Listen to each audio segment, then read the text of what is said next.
Okay, in this piece of wax paper, I have a wonton wrapper. They come 24 to a package, but if you're not wanting to make a large amount, you can wrap them in wax paper, stick them in a freezer bag, and put them in the put them in the freezer, and take them out as needed.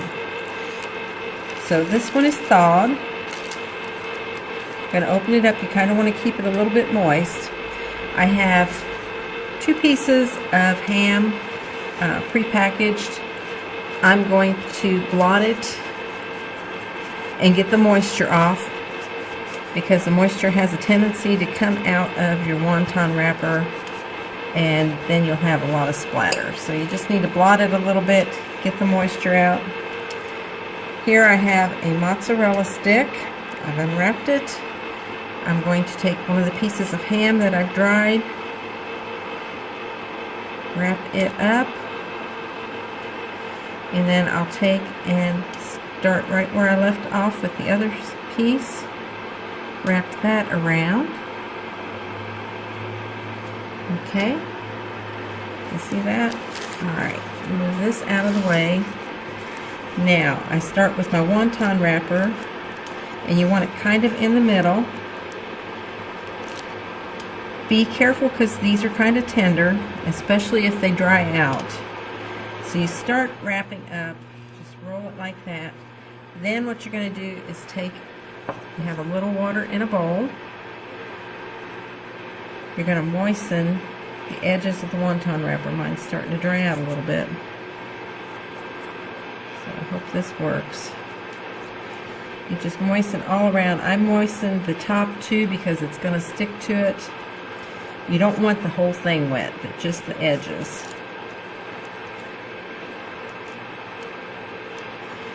So then as I roll up, I'm going to gently bend this in and stick it to there. Because we have the cheese in here, we want to be careful not to tear our wonton wrapper. If it would tear, I wouldn't fry it, I would bake it. Okay, now I've got that in, so what I'm going to do is take just a little bit more water, and this part on the back side, I'm going to roll it. Just keep pulling those wet parts in. The better it's sealed,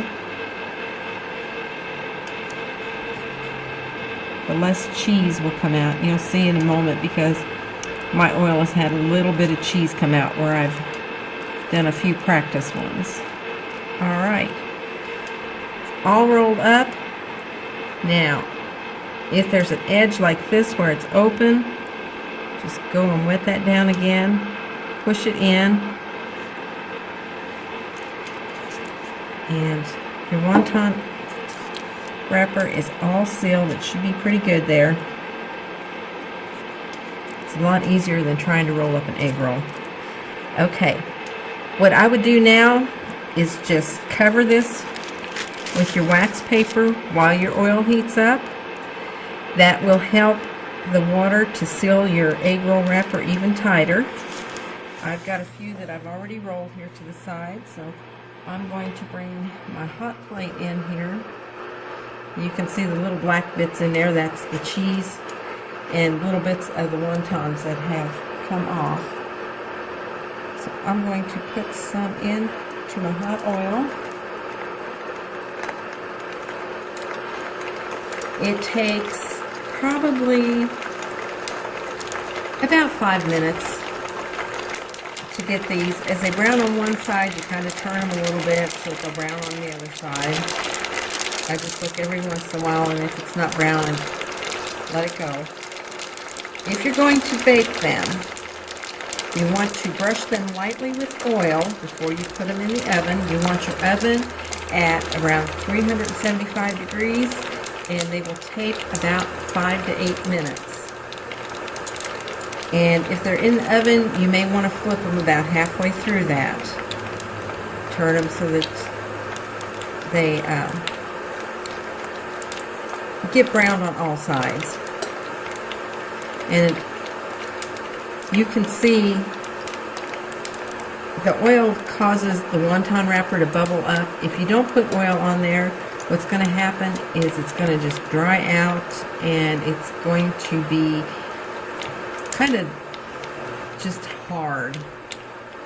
It doesn't get that tenderness that you get when you have the oil on there. So don't forget to brush them with oil if you bake them. I like them fried because I like the little bubbles that come in to the wonton wrapper.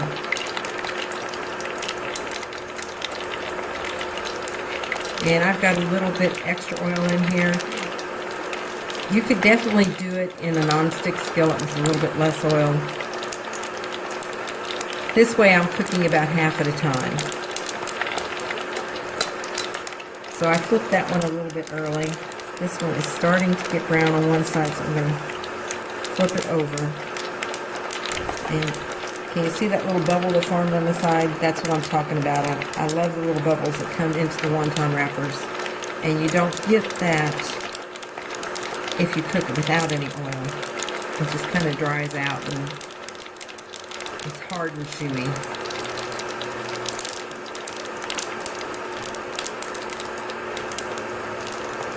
So if you're cooking two at a time, it's really good because you can use one to lean the other one up on, so you can actually get like 4 sides cooked.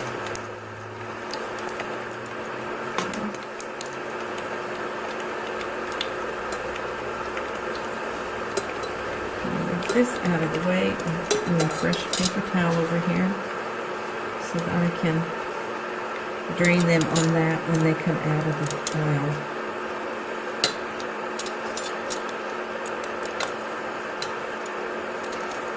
I was talking with my daughter about this, and we decided that you could do this with almost any cheese. Like you could do ham and cheddar. Well, yes, ham and cheddar. You could also do turkey and cheddar, roast beef and pepper jack cheese, and you could also do it with mozzarella and pepperonis and have like a pizza stick, and then dip them in marinara or pizza sauce. The roast beef and pepper jack would be good, having a horseradish dipping sauce. So there's a lot of different ways you could make these. We're just doing ham with the mozzarella stick today, and I have made a seasoning mix to sprinkle over it. Everybody has thought they tasted awesome with just a sprinkling mix, but having a dipping sauce would just take it to the next level.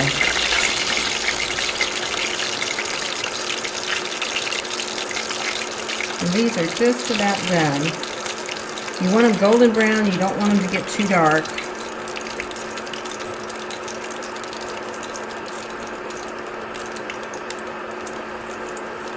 So they kind of look like an egg roll.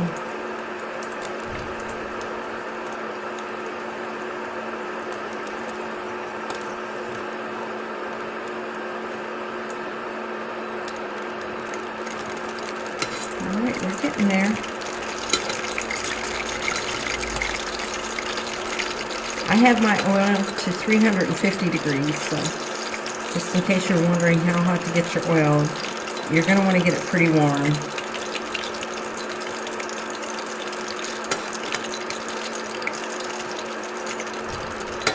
Okay, it's looking pretty good.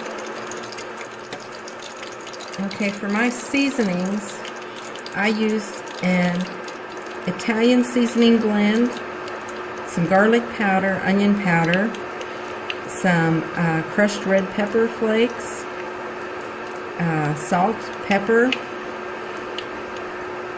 Yeah, I think I've seen everything there.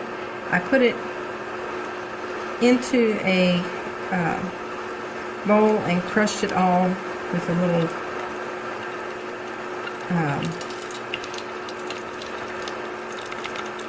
I always get them mixed up, mortar or pestle. I crushed it all together and made it into a pretty fine powder, but there's a few little pieces in there yet. So that one looks like it's done. I'm going to take it out and set it on here. This one's ready. that finishes, I am going to move it to the side. Alright, there we are.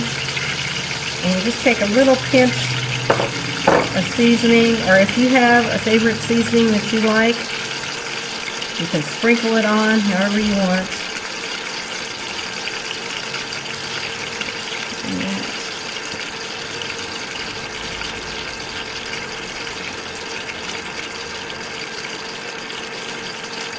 Alright.